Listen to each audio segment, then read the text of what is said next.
They call you the future. They say your time will come. But I ask, when is the future, and who decides when it comes? The African youth is not the leader of tomorrow.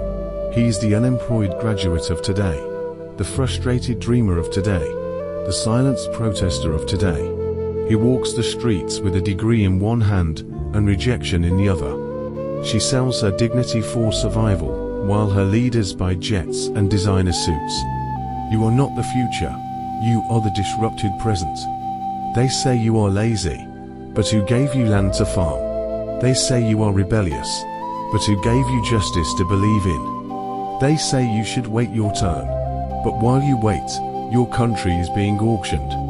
Let me say it clearly, no nation will rise if its youth remains on the sidelines.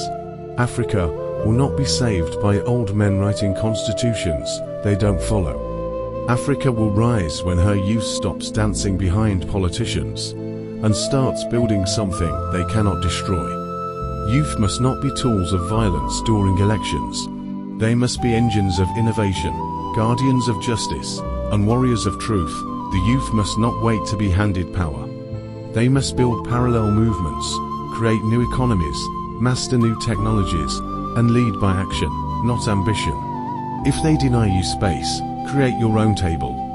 If they deny you voice, speak so loud they cannot sleep. History has never favored the silent. It favors the bold. Ask yourselves, if Sankara could lead at 33, why do we wait for 60-year-olds to deliver us? The youth must reclaim politics, reclaim education, reclaim culture, reclaim Africa.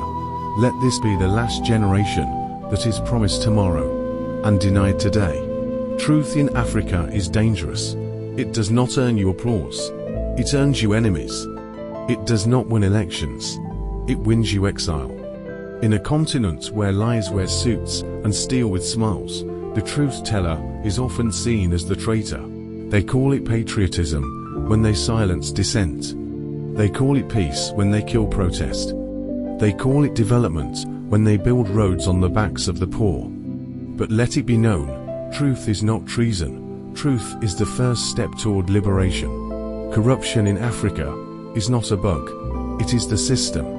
It is normalized, glorified, and televised. We see thieves praised as businessmen. We see looters ordained as leaders. We see liars raised as elders. What then happens to the honest man? He is called naive. He's mocked for refusing bribes. He's pushed aside while the corrupt rise. But let that honest man know this. He's the seed of Africa's rebirth. There comes a time in the history of a people when silence is betrayal. And I dare say, for the African continent, that time is now. Africa stands not at a crossroads, but at the edge of a cliff. Her body is bruised, her resources plundered, and her voice muffled by generations of leaders who have sold her soul for silver and gold. We are a continent that bleeds brilliance but drowns in poverty. A continent that exports raw materials and imports finished lies.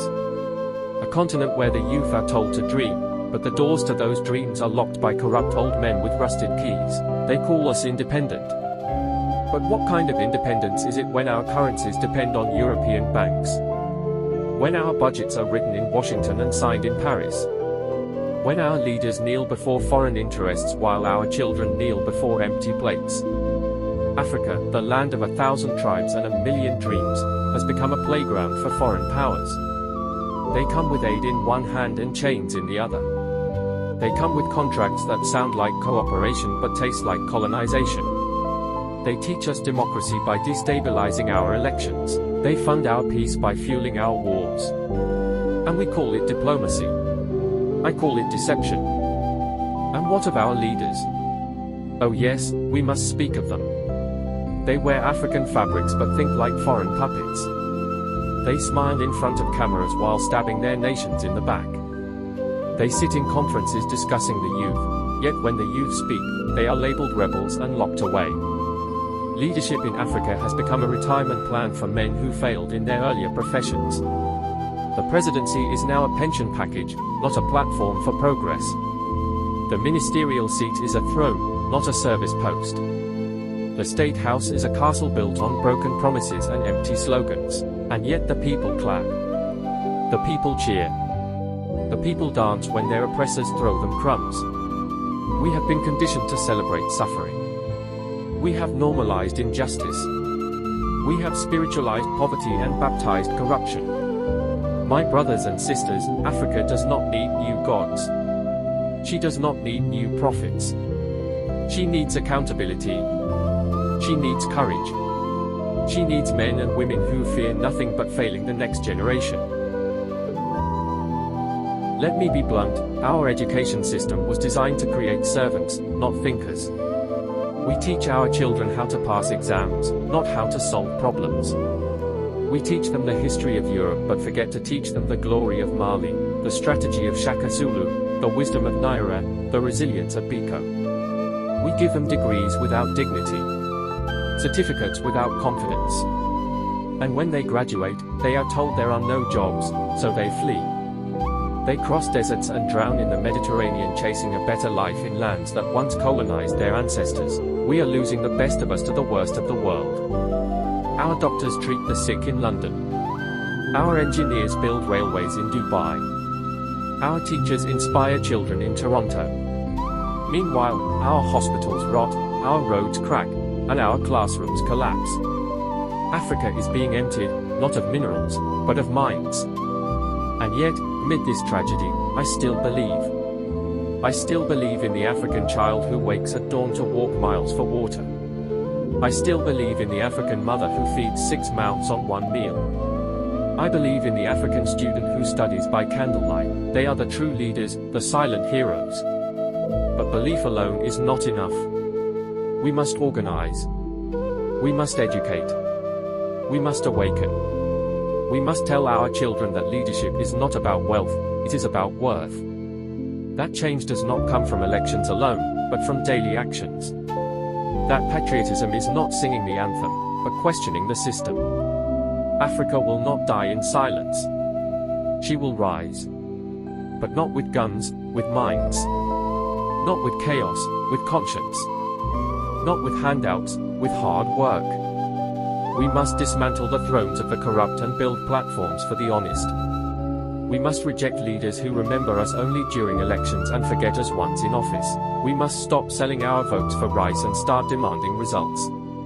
If we do not rise now, we will drown. If we do not speak now, we will be silenced forever. We must ask ourselves, how long shall we blame colonialism while we ourselves colonize our own people? A man takes power in the name of liberation, and within a year becomes more feared than the colonizer he replaced. He shuts down opposition, jails journalists, silences students. And when the people complain, he points to foreign enemies. Yet the real enemy stares at him in the mirror. We have become masters of blaming everyone but ourselves. We blame Europe, we blame the West, we blame the IMF, we blame history. But what of the African who steals from the people?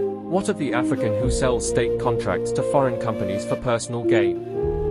What of the African who kills his own to stay in power? Until we confront ourselves, we cannot free ourselves. Freedom is not a flag. Freedom is not a national anthem. Freedom is not a seat at the United Nations. Freedom is dignity. Freedom is self-reliance.